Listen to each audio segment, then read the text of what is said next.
Salutations, respected viewers. This is George from Ireland. This video is about debating. First of all, what is a debate? A debate is a formal intellectual argument. It's not a personal argument. It's not saying I dislike you and insulting the other person. Indeed, that's not allowed. It's arguing about ideas.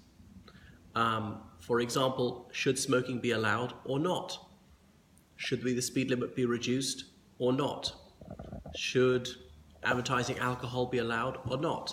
There are countless debating motions. So we argue about ideas and suggestions.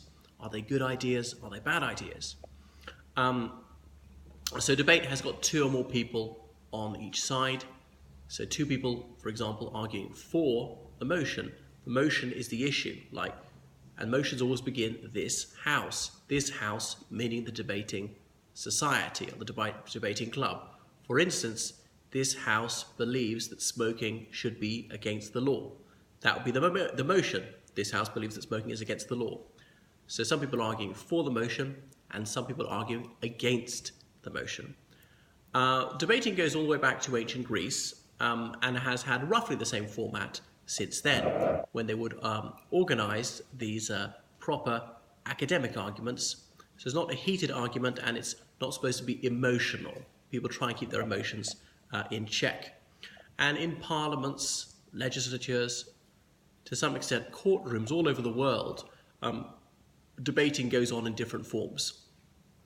When there is an issue to be discussed and there are at least 2 points of view and it's done in a very formal manner, people give a chance to speak, others must remain silent when it's someone else's chance to speak. Then you will have your turn to speak and you should be also listened to in silence, and people take it seriously.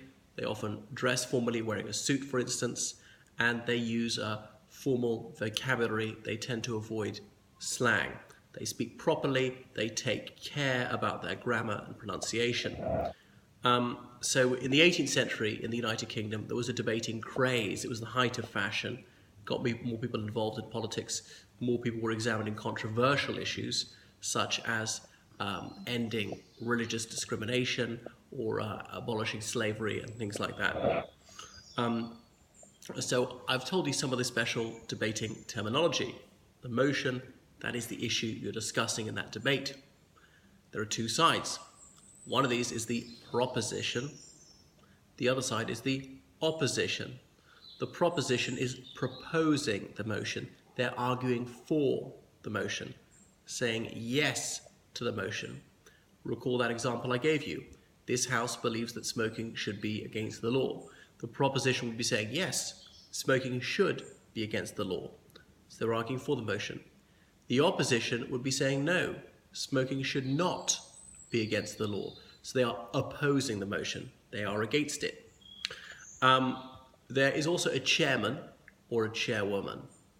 And the chairman or chairwoman sits at the end of the debating room and he or she is in charge, a bit like a judge or a bit like a referee in a sport. So he or she does not take sides, must observe the strictest neutrality, not express approval or disapproval of either side, either to say something or indeed to express it facially.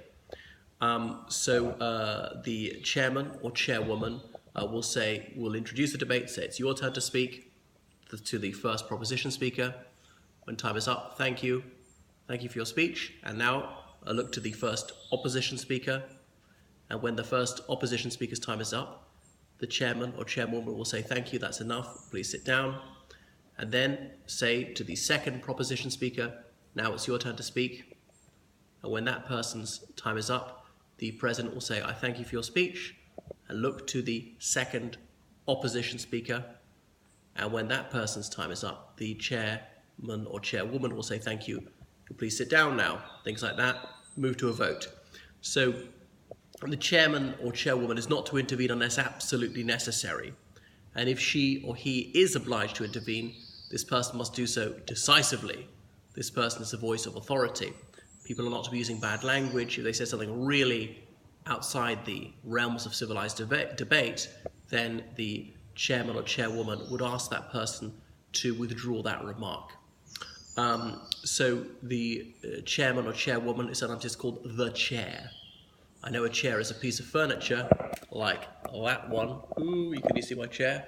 Yes, but it can mean a person, the chairman or the chairwoman. Some debating societies elect a president. So we'll come onto that. So the some basic debating etiquette: always stand up to speak. All right, because then you open your lungs, you speak more effectively, you have command of the room, people can see you, they can see you. There might be 1,000 people in the debating chamber, or there might just be a handful. But you concentrate a bit more, your blood is flowing a bit more, you can project your voice. They say, always imagine there's someone at the back of the room is half deaf and half blind. Even that person must hear you and see you. Benazir Bhutto, sometime Prime Minister of Pakistan, President of the Oxford Union Society, even more of an accolade. She said that, speak to the back of the room. So you have to project your voice, you might have to exaggerate any facial expressions or indeed hand gestures. So it's a little bit theatrical. It's where drama meets logic. So you want to be advancing reasoned arguments to persuade people. Come on to more examples of these a little bit later. And hold people's interest. Speak reasonably slowly. You might write out a speech.